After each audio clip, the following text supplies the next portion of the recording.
Rahim. Assalamu alaikum wa rahmatullahi wa barakatuh. Good morning to all of you.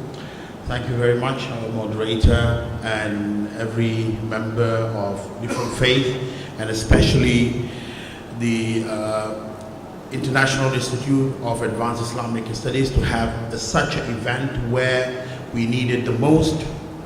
As our moderator have introduced me, my name is Mohammad Noor. I am a Rohingya. I was born a stateless, and I know how it feels like to be a stateless and not to be recognized anywhere, so that you are off the radar. Going to a school, going to a hospital, going to any institution is a project by itself, because you can't access, where millions and millions of people take it for granted. So having the duration time, I will divide a few things here. Of course, Mr. Richard has explained in a global context what is refugee and how it all comes together and how it all formulates how all we need to be taken care of. I'm going to go into a specific problem which is faced by the Rohingyas. I'm very sure there are our brothers facing in Syria, in Palestine, in Iraq and Kashmir and so on everywhere. So Rohingyas are basically now been made stateless for the last 3 to 4 decades, which has led to many different problems that a lot of people might not actually realize it. So there is a difference between a refugee and a stateless. A refugee is a person who just came or across the border from a persecution or from a life-threatening situation, and now he needs of shelter, food, health, and so on. A stateless person is a product of the refugee itself, like those people who long ago went out from Burma, like those people who migrated to Malaysia, to Bangladesh, to Saudi Arabia, to Thailand, and their children are born there, and their children are born there. So they are not directly in need of any like shelter, house and all this, but they are stateless. So Rohingyas are now facing a multi-generation statelessness, which is not being addressed in many contexts. So one of the arguments that I would like to present here is that the international community, the NGOs and all this, trying to pressure Burmese government to take the people that came out from Burma. What about the people that born in Malaysia? What about the people born in Saudi Arabia? So Burma is not even willing to accept those people who born on Burmese land or who just came out 2 months ago from Burma. So they are just willing to take the media bullet, for a couple of another decades maybe, so to eradicate all those people who born in Burma. And now the problem now will be on those people who born in Saudi Arabia, who born in India, who born in Thailand, who born in Malaysia. They will say, this is your problem, it might come. So the worst is about to come more. I know Rohingya situation is in the worst situation, but it's not going to end there. It's going to come more and more. So this is one where a community, a multi-generation statelessness people have been deprived from education, from healthcare, and so on. So these communities are literally made to be survived on handouts, on helping on other hands. So this is not a sustainable solution. We need to empower Rohingya people. We need to empower them, bring them into financial inclusion so that they can actually work by themselves. So as today you can see, most of the Rohingya fathers have to beg to feed their children. This is not a dignified way of living. A dignified way of living is to give them an opportunity like the others, so that they can have a dignified life, they can earn their living with a dignified way, so they feed their children, then they can look into the future of the children. So today we are now in a phase of almost third generation of statelessness. There are people in Saudi Arabia, more than 300,000 Rohingyas. There are more than 40,000 in India, and over 1.3 million people in Bangladesh. And then we over roughly 150,000 here in Malaysia and in Thailand and in many. And many of the Rohingyas now, according to our estimate in different countries, there are more than 40,000 Rohingyas are locked up outside Burma, in the detention camp, in the refugee camps, in prisons because of the passport, because of the document. So there's a multi-layer problem that is really exists. We really need to look into it. So it's one of the most devastating situation that Rohingya face. But today, when a humanitarian crisis has struck anywhere, when a person has been persecuted under the context of nationalism, under the context of faith, so every human should be threatened. Because if it happens to them, it can happen to you. If it happens to him, it can happen to me. So that's why wherever the security, the faith is been used in the wrong context, the nationalism has been used in wrong, we all has to stand up to protect ourselves.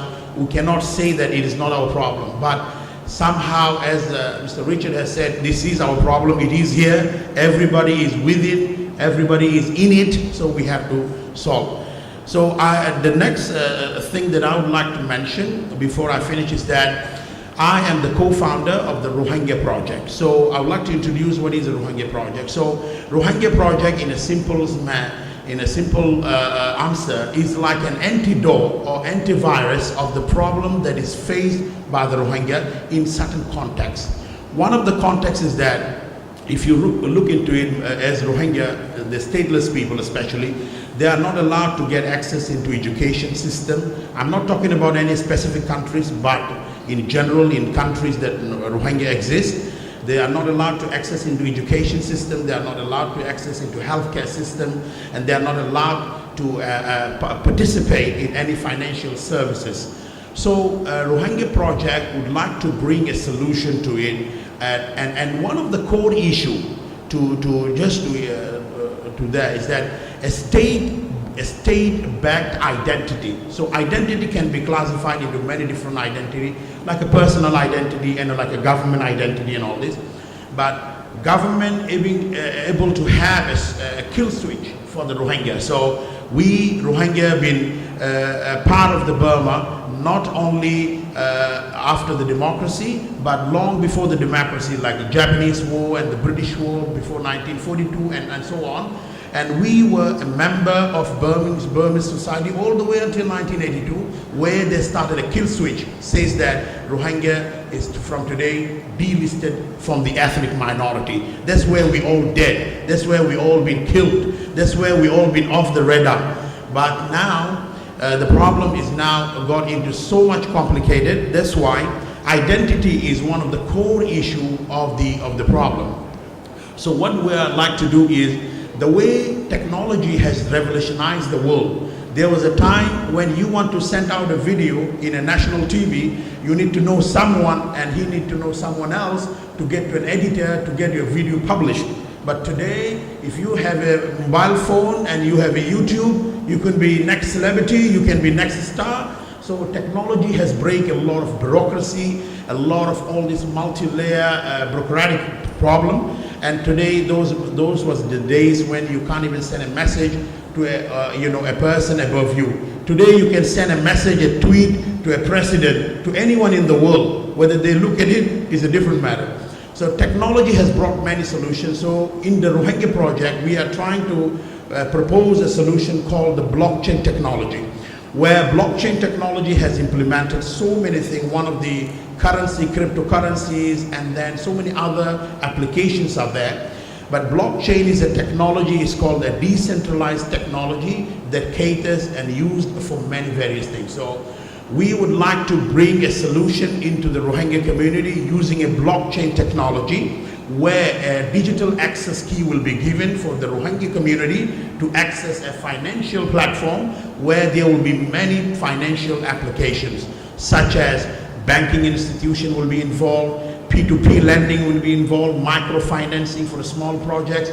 This is where we are talking about the sustainability. This is where we're talking about the importance of giving a tool for sustainable things. That's how. So the core issue is a digital access or a digital identity to access into the financial platform where people can operate many different type of things. So before I'm moving on from that particular topic, I just would like to give an example how difficult it is for a Rohingya to participate in current economy.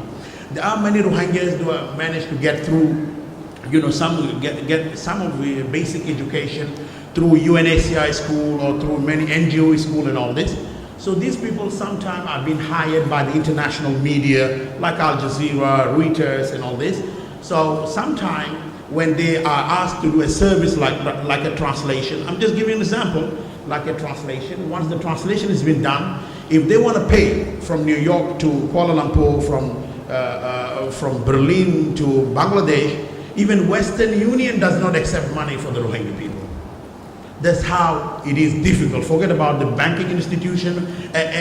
Just a P2P money remittance are not allowed because of the legal issue and because of the bureaucratic wall and so on. So we're trying to break that financial barrier using a digital access key to a digital platform where range of financial things, and later on through this digital access maybe we will open to many different institutions like education and so on, but not limited to the Rohingya.